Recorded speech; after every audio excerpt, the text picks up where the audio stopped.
یہ 420 لوگ جس وطن کے مینار پاکستان میں ایک عورت کے ساتھ اس طرح کا عمل کریں، وہ افغانستان کے اندر فکر مند ہیں، عورت کا کیا بنے گا جی؟ عورت کا کیا بنے گا؟ شرم نہیں آتی؟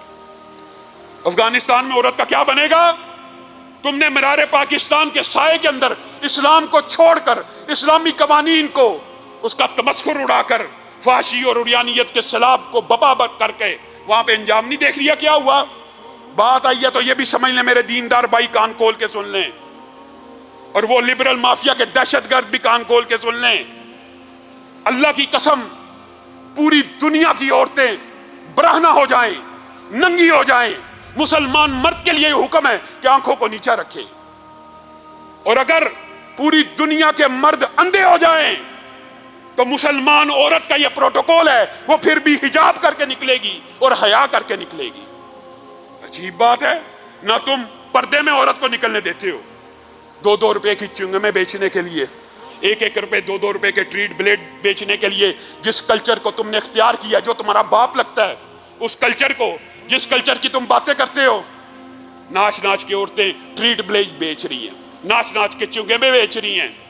جو ہوا مینار پاکستان پہ برا ہوا، ہم تو کہتے ہیں ان بدبختوں کو 400 کے 400 کو جہاں پہ لٹکانا لٹکاؤ، لیکن اس بے حیا عورت کے خلاف بھی اسلامی، میں آپ کو ایک بات بتاتا ہوں، اللہ کی قسم، یہ جو عمل ہوا ہے اس کی مذمت ہے، اس کی مذمت ہے، لیکن اسلامی شریعت میں فحاشی کے خلاف بھی کوئی اقدامات ہیں کہ نہیں؟ کیسے علی الاعلان فحاشی پلائی جا سکتی ہے؟ نہیں پلائی جا سکتی۔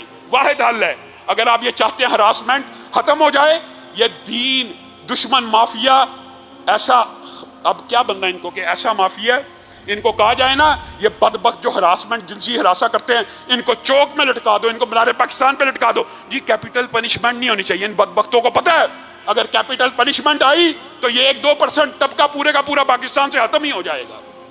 یہ ایسے برے کردار کے لوگ ہیں، لیکن ہم کسی کو جنتی اور جہنمی ہونے کا سرٹیفکیٹ نہیں مانگتے۔ ہمیں پتہ ہے کہ ایک فاحشہ کو بھی اللہ تعالیٰ معاف کرنا چاہے تو کتے کو پانی پلانے سے جنت میں چلی جائے، اور ایک عالم کو بھی اللہ پکڑنا چاہے تو ریاکاری کی وجہ سے جہنم کا افتتاح اس سے ہو سکتا ہے۔ کسی کے اوپر سرٹیفکیٹ نہیں ہے، لیکن آپ کو یہ سوچنے کی دعوت تو دے سکتے ہیں نا، اللہ کے لیے ملک کے اندر یہ وطن اسلامی جمہوریہ پاکستان تھا، اس وطن کے اندر بھی اسلامی سزاؤں کو نافذ کر دیا جائے۔ یہ وطن اسلام کے نام پہ لیا، اس وطن کے اندر بھی اسلام آ جائے۔ اگر اسلام آ جائے، اللہ کی قسم کسی جنسی درندے کو اس طرح کے عمل کرنے کی جرات ہی نہ ہو۔ اگر اسلام آ جائے تو اس طرح بے حیا معاشرہ نہ ہو۔ اسلام کا معاشرہ کیا معاشرہ ہے؟ نبی کریم صلی اللہ علیہ وسلم کی بات کر کے اپنی بات کو ختم کروں گا۔ میرے بھائیو، یہ وہ دین ہے جس سے عورتوں کی عزتیں محفوظ ہوں گی۔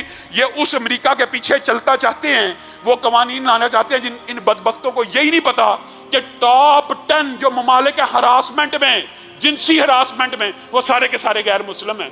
ان کو پاکستان کے بارے میں پتہ نہیں کیا مسئلہ ہے۔ یہ بھی پروب ہونا چاہیے۔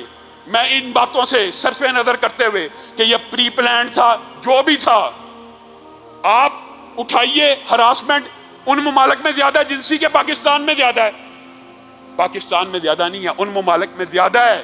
ایک ہی حل ہے، وہی دیری نہ بیماری، وہی نامحکمی دل کی، علاج اس کا وہی آب نشاط انگیز ہے کی۔ وہ کیا علاج ہے؟ رسول اللہ صلی اللہ علیہ وسلم کے دور میں بھی ایسے جنسی درندے موجود تھے۔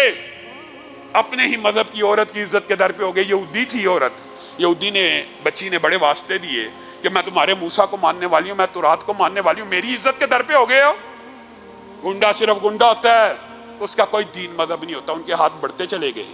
اس عورت کے دل میں خیال آیا یہ وہ دین ہے جو نافذ ہوگا، کوئی جنسی ہراسمنٹ نہیں ہوگی۔